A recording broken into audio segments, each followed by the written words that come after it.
हम लोग middle class family से हैं, गाँव से हैं और हिंदी मीडियम से हैं। तो हमारे साथ ये दिक्कत होती है कि हमें ना ही उतना अच्छा गाइडेंस मिल पाता है और एक जो फाइनेंशियली इशू होता है वो हमेशा बना ही रहता है बच्चे के दिमाग में। ऐसा होता है कि जब भी आपका फाइनल नहीं होता है तो यूपीएससी में आपको मौका नहीं मिलता कि आप बहुत दुःख मना सकें। यूपीएससी में आपको ढेर सारे टेस्ट करवाए जाते हैं, पर डे टेस्ट होते हैं या तीसरे दिन पे टेस्ट होते हैं।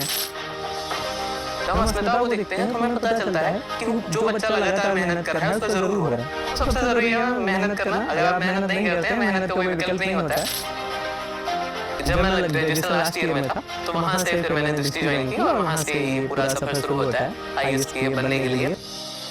जी, मेरा नाम आदित्य सिंह है। मैं उत्तर प्रदेश आजमगढ़ जिले से हूँ। मैंने अपनी स्कूलिंग गांव से ही की है, गांव के कॉलेज से, और इसके बाद मैंने इलाहाबाद विश्वविद्यालय से वो अपना ग्रेजुएशन किया है और वहीं से एनसीईआरटी हिस्ट्री विषय से अपना एमए भी किया। जब मैं ग्रेजुएशन लास्ट ईयर में था तो वहाँ से फिर मैंने दृष्टि ज्वाइन की और वहाँ से ये पूरा सफर शुरू होता है आईएएस के बनने के लिए। और यूपीएससी में मेरा प्रयास जो पहला था वो 2024 में था। बचपन से ही हम वहाँ पे गाँव में ही है, तो गाँव में हम ऐसा एनवायरमेंट देखते हैं जहाँ यूपीएससी को लेकर के, सिविल सर्विसेज को लेकर के जो क्रेज होता है, तो वहीं से ये सपना था कि आएंगे यूपीएससी में और तैयारी करेंगे इसकी। दृष्टि तो मैंने वहीं पे इलाहाबाद में ही ज्वाइन किया था 2020 में, चूंकि कोविड के बाद मैंने देखा कि दृष्टि वहाँ पर आ गई थी, तो मेरी जो कोचिंग है 2022 में, तो मैं 2022 सितंबर में दृष्टि में ज्वाइन किया था। वहाँ मेरा फाउंडेशन 20 बैच था। जब हम देखते हैं फाउंडेशन में विकास सर अपनी क्लासेस लेते रहते, ओरिएंटेशन क्लास और बीच बीच में उनके सेमिनार होते हैं, तो वहाँ से हमने ये जाना था कि अगर हमारा प्रीलिम्स होता है तो अस्मिता जैसा एक प्रोग्राम है जहाँ पे आपको रखा जाता है 1 साल के लिए अगले अटेम्प्ट तक। तो वहाँ पे हम आते हैं, मेंस की तैयारी होती है,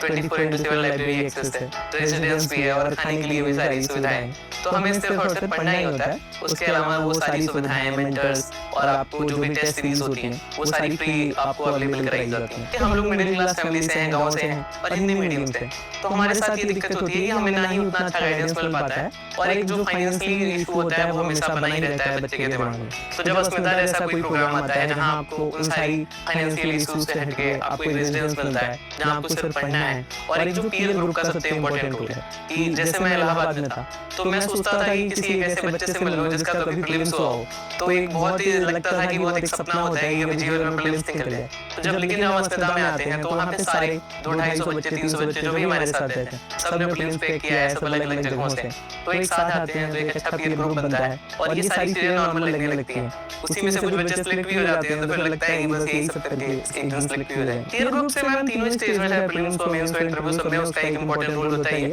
और मोस्टली वो एक जो हमारी मेंटालिटी है उस पे बहुत इफेक्ट करता है। जब हमारे साथ ही बच्चे सिलेक्ट हो जाते हैं तो लगता है कि बस हम सही पाते हैं, जिस दिन किस्मत अच्छी होगी, थोड़ा और सुधार करते रहेंगे तो एक दिन रिजल्ट अच्छा ही है। 2024 में जब मैंने मेंस दिया तो उस वक्त कुछ चीजें मुझे कमियां लग रही थी, लेकिन जब मैंने 2025 का मेंस दिया है तो जिस तरीके से एक मेंटर है वो, क्योंकि उनके पास उतना एक्सपीरियंस है अपना, तो एक पर्टिकुलर हर बच्चे की हमारी कॉपियां दोबारा चेक करके उसमें क्या सुधार हो सकते हैं, और इवन उन सुधारों के बाद हमने वो सुधार किया कि नहीं किया वो उन चीजों को भी देखते रहते हैं। और अच्छी बात ये है कि जो टीचर्स हैं उनके कहीं ना कहीं वो एज जो गैप है या फिर उनसे एक जो हमारा कम्युनिकेशन गैप बन ही जाता है, लेकिन मेंटर्स के साथ वो कम्युनिकेशन गैप नहीं होता है। जब हम यहाँ के मेंटर्स देखते हैं तो वो जिस तरीके से हमसे बात करते हैं तो उनको बता सकते हैं कि ये चीजें हमारी कमियां हैं, हम इन पे सुधार कर सकते हैं। मेरे लिए सबसे जरूरी रहा कि 2024 में जब मेरा फाइनल सिलेक्शन नहीं हुआ तो वो जो फेज था उस फेज में जो भी मेंटर्स थे, जैसे दीपांशु सर या नीलेश सर, तो बहुत ही अच्छे ढंग से वो जो बातचीत रही तो बहुत अच्छा रहा। क्योंकि ऐसा होता है कि जब भी आपका फाइनल नहीं होता है तो यूपीएससी में आपको मौका नहीं मिलता कि आप बहुत दुःख मना सकें, क्योंकि प्रीलिम्स जस्ट उसके 1 महीने बाद ही होता है। तो उस बीच का जो फेज होता है उसमें जो मोटिवेशन था वो एक पॉजिटिव जो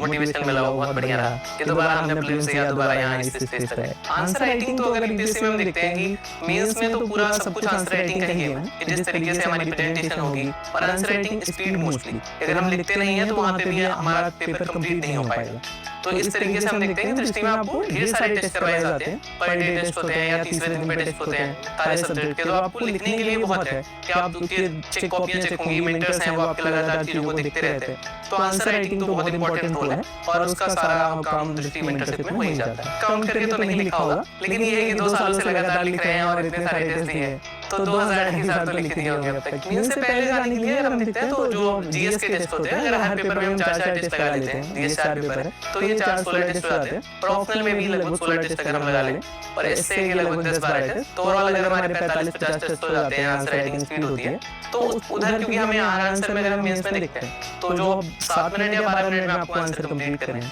तो वो बहुत जरूरी है कि आप बहुत कम टाइम में, और वो जो क्वेश्चन की एग्जैक्ट डिमांड है आपको उसको समझना है और फिर 2 पन्ने पूरे लिखने भी हैं हैं और उसमें आपको कुछ क्रिएटिविटी भी